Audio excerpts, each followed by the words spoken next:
며칠 전 정말 큰일이 날 뻔했습니다. 산길을 걷다가 흙더미가 무너진 거죠. 5분만 빨랐어도 지금 이 이야기를 들려드릴 수 없었을 겁니다. 그날 저를 구해준 건 사람도 약도 아니었습니다. 세상에 하얀 뱀이었어요. 처음엔 저도 믿기 어려웠습니다. 하지만 분명 그 뱀이 저를 살려줬습니다. 제가 다니던 길은 수십 년 동안 익숙했던 산책길이었습니다. 그런데도 그날은 뭔가 이상했어요. 공기가 무겁고 햇살도 탁하게 느껴졌습니다. 한의사로 살아온 제가 느낄 수 있었죠. 기운이 흐르지 않고 막혀 있었습니다. 그 작은 이상함을 그냥 넘겼더라면 아마 지금 살아있지 않았을 겁니다. 사람들은 흔히 말하죠. 평소 다니던 길이니까 괜찮다고요. 하지만 저는 그날 자연이 보내는 경고라는 걸 처음 알았습니다. 그 신호를 알아차릴 수 있느냐, 없느냐에 따라 결과는 완전히 달라집니다. 이 영상에서는 그날의 이야기를 그리고 그 이후의 삶을 나눠드릴 겁니다. 자연과 함께 살아가는 삶이 얼마나 귀하고 놀라운지 전해드리고 싶습니다. 구독과 좋아요 눌러주시면 앞으로도 이런 따뜻한 이야기들 함께 나눌 수 있습니다. 댓글로도 남겨주세요. 여러분도 자연에서 느꼈던 특별한 순간이 있으셨나요? 이제 그 하얀 뱀과의 만남 이야기를 들려드리겠습니다. 그날도 저는 평소처럼 새벽 6시에 눈을 떴습니다. 공진원 묘자를 챙기고 모자를 눌러쓰고 조용히 집을 나섰죠. 겨울 끝자락 아침 공기가 유난히 차게 느껴졌습니다. 어깨를 움츠리며 익숙한 산책길로 발걸음을 옮겼습니다. 그 길은 마을 뒤편에 있는 작은 산길. 매일 걷다 보니 나무와 바위 하나하나가 낯이 익었죠. 이슬에 젖은 흙길 소리, 멀리서 들려오는 새소리. 언제나처럼 평온한 아침이었습니다. 그런데 10분쯤 걸었을까요? 문득 공기가 무겁게 느껴졌습니다. 숨이 살짝 답답하고 햇살도 평소보다 흐렸습니다. 한의사로 살아오며 사람의 기운을 잃듯 저는 가끔 자연의 기운도 느낍니다. 그날의 산 기운은 낯설고 눅눅했죠. 날씨가 바뀌려나 그냥 지나칠 수도 있었던 감각이었습니다. 하지만 점점 등 뒤가 서늘해지는 느낌이 들었습니다. 누군가 지켜보는 듯한 말로 설명하기 어려운 기운이었죠. 그리고 그 순간 앞쪽 풀숲에서 사각 소리가 들렸습니다. 다람쥐인가 했지만 소리는 점점 더 또렷하고 묵직했습니다. 이건 작은 동물이 아니구나. 직감이 들었습니다. 가만히 멈춰 섰습니다. 괜한 소동은 피하고 싶었거든요. 그런데 그 존재는 멈추지 않고 점점 제게 다가왔습니다. 해가 조금씩 떠오르며 산길에 은은한 빛이 퍼졌습니다. 그리고 그 순간 그 존재의 정체가 드러났습니다. 흰빛으로 빛나는 커다란 뱀이 길 한복판에 앉아 있었습니다. 온몸이 눈처럼 새하얗고 비단처럼 부드러운 윤기가 흘렀습니다. 숨이 멎을 만큼 신비한 광경이었죠. 처음 보는 존재, 말 그대로 비현실 같았습니다. 한참을 멍하니 바라봤습니다. 겁이 나기보다 이상하게 마음이 편했죠. 그 뱀은 가만히 저를 바라보며 조심스럽게 몸을 돌렸습니다. 그리고 마치 따라오라는 듯 천천히 앞장서서 움직이기 시작했습니다. 머뭇거리다 발걸음을 떼었습니다. 무의식 중에 따라가고 있더군요. 왜 그랬는지는 저도 잘 모릅니다. 하지만 뭔가 믿어도 될 것 같은 기운이 느껴졌습니다. 그 길은 처음 걷는 낯선 오솔길. 조용하고 햇살이 잘 들지 않는 곳이었습니다. 뱀은 어느 바위 앞에서 멈추어 천천히 몸을 말아 앉았습니다. 그곳엔 맑은 샘물이 흐르고 있었고 작은 평평한 바위가 눈에 띄었죠. 그 순간 산 아래서 쾅 하는 굉음이 울렸습니다. 흙먼지가 치솟고 산기슭에서 바위가 무너져 내렸습니다. 놀라서 뒤를 돌아봤을 땐 이미 뱀은 보이지 않았습니다.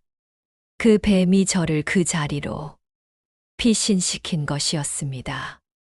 숨이 턱 막혔습니다.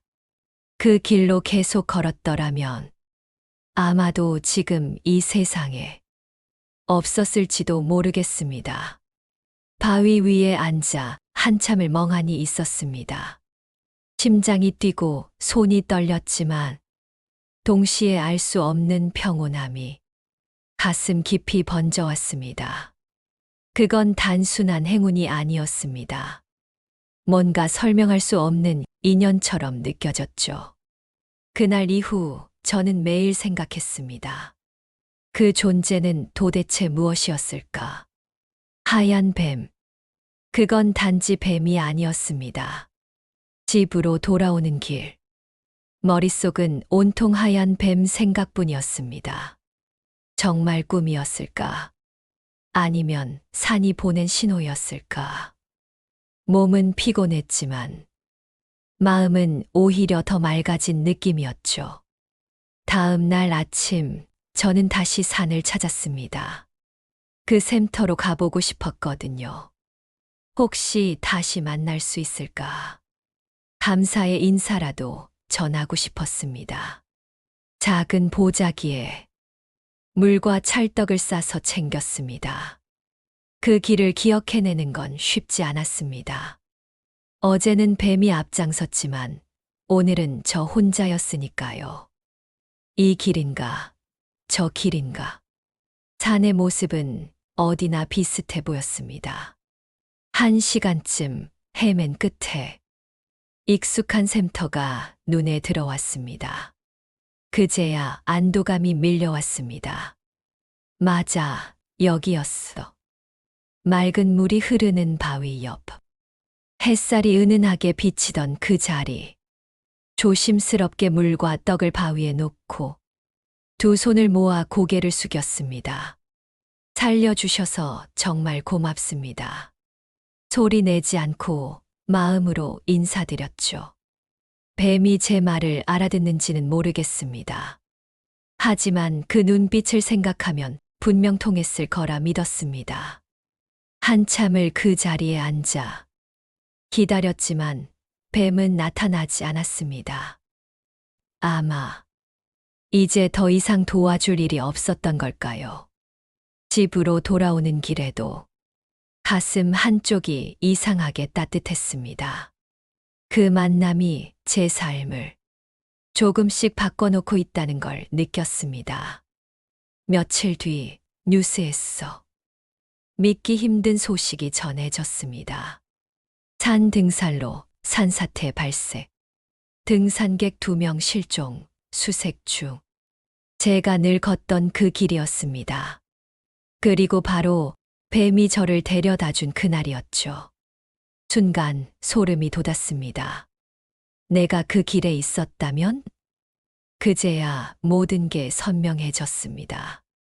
그 하얀 뱀이 저를 구해줬던 거구나. 가슴이 뜨거워졌습니다. 이건 우연이 아니었습니다. 평생을 의사로 살아오며 수많은 생명을 돌봐왔지만 정작 제 목숨은 산의 한 존재가 지켜준 셈이었죠. 그날 이후 저는 매일 산을 오르기 시작했습니다. 뱀을 다시 볼 수 있을까 하는 기대. 그리고 감사의 마음을 전하고 싶었습니다.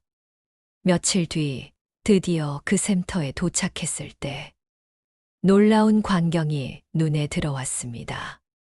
제가 놓고 간 물그릇은 비어 있었고 찰떡도 사라져 있었습니다. 다른 동물들이 가져간 걸까? 처음엔 그렇게 생각했죠. 하지만 바위 옆에 작은 흰색 비늘이 남겨져 있었습니다. 햇빛에 반짝이는 그 비늘. 처음 보는 너무도 맑은 색이었습니다. 조심스럽게 주워들었습니다. 보통 뱀 비늘과는 전혀 달랐습니다. 투명하면서도 은은한 광택. 마치 진주 같았습니다. 그건 분명 그 하얀 뱀이 남기고 간 선물이었습니다. 눈물이 핑 돌았습니다. 이건 마음을 받았어요 라는 표시 같았습니다. 그 비늘을 작은 종이봉투에 넣어 서랍 깊숙이 간직했습니다. 저만 아는 보물이자 생명을 다시 얻은 증거였죠. 그날 이후 산은 제게 더 이상 단순한 길이 아니었습니다. 이제 제 삶을 바꿔줄 소중한 친구이자 스승이 되었습니다.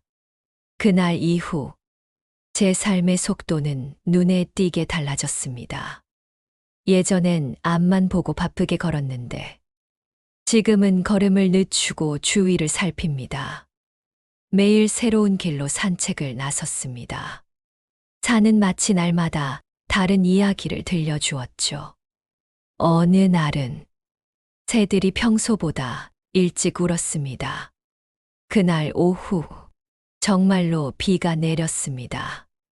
또 어떤 날은 바람이 낯선 방향으로 불더니 다음 날 기온이 크게 떨어졌습니다. 기운이 흐르는 걸 온몸으로 느꼈죠. 한의사로 50년을 살면서 사람 몸의 흐름을 보아왔지만 이제는 자연의 맥도 조금씩 읽혀가기 시작했습니다. 무엇보다 제 마음가짐이 변했습니다. 늘 뭔가에 쫓기듯 살았던 나날들. 이제는 숨을 고르고 잠시 멈춥니다. 마을 사람들도 말하더군요.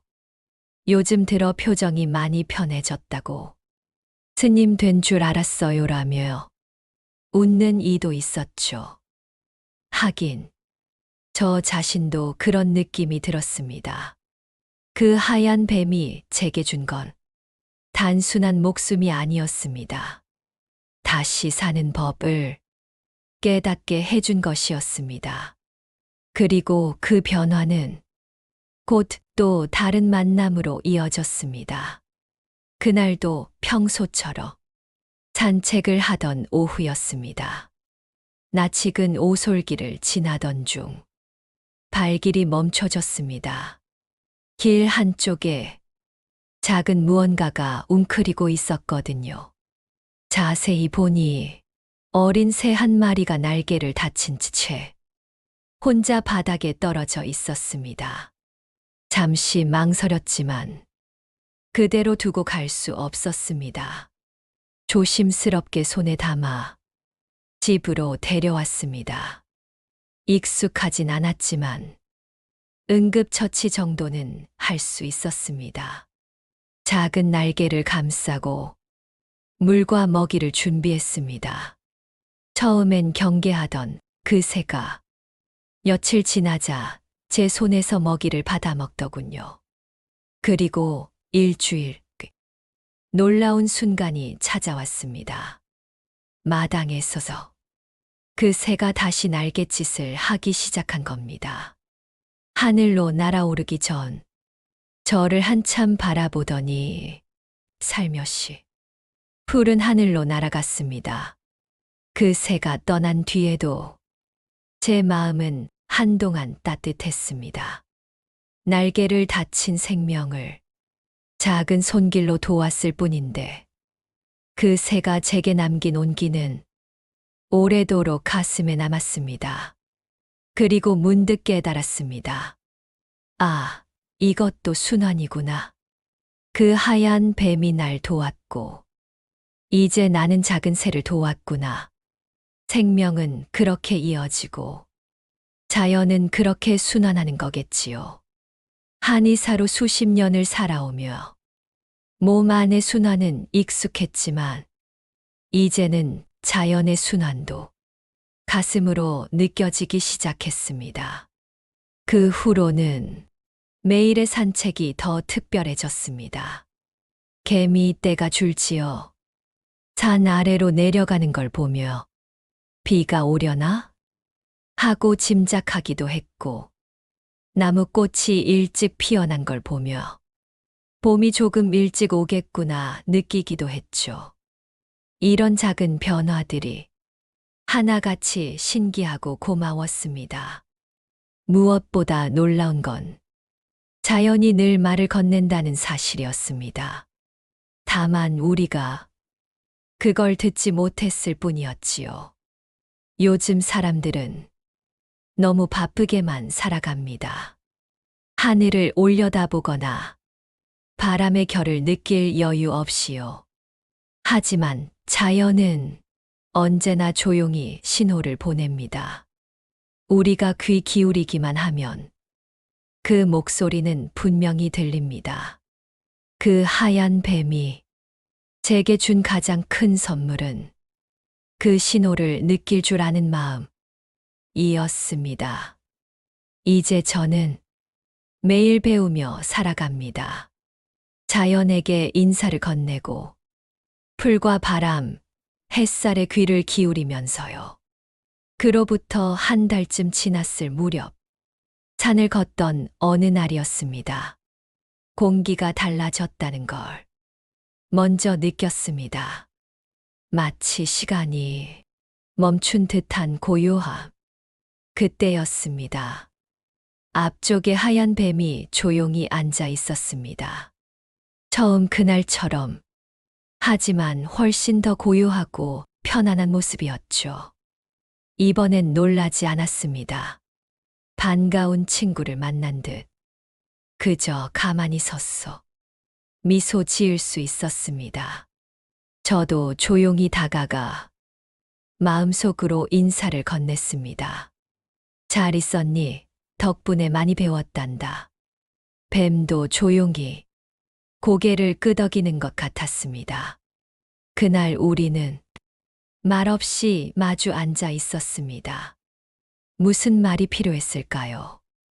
이미 서로를 알아보는 기운이 있었습니다. 잠시 후 뱀이 작은 비늘 하나를 남기고 떠났습니다. 그 비늘은 첫 번째보다 더 빛났습니다. 제 손 위에 내려앉은 그 작고 투명한 선물. 이번엔 알 수 있었습니다. 이건 축복이라는 걸요. 저는 그 비늘을 집에 소중히 가져왔습니다. 이제 두 개의 비늘이 제 서랍 속에 함께 있습니다. 하나는 생명의 은혜, 하나는 배움의 감사. 이 모든 걸 겪고 나서 저는 확신하게 됐습니다. 자연은 살아 있습니다. 그리고 늘 우리와 소통하려 합니다. 우리가 귀를 닫고 있을 뿐이지요. 듣지 않으면 느낄 수도 없죠. 여러분도 자연의 작은 신호에 귀 기울여 보세요. 바람 한 줄기, 새소리 한 마디 속에도 삶의 지혜와 따뜻한 위로가 담겨 있습니다. 저는 이제 76세입니다. 예전보다 느려졌지만 마음은 훨씬 가볍고 따뜻해졌습니다. 자연과 함께 걸으며 매일 새로운 것을 배우고 있습니다. 그리고 언젠가 누군가가 도움을 필요로 할 때 저도 그 하얀 뱀처럼 조용히 손을 내밀 수 있길 바랍니다. 이 이야기가 따뜻하게 다가오셨다면 구독과 좋아요 부탁드립니다. 여러분의 경험도 댓글로 나눠주시면 감사하겠습니다. 함께 나누는 순간들이 세상을 조금 더 부드럽게 만듭니다. 오늘도 자연과 함께 편안한 하루 되시길 바랍니다.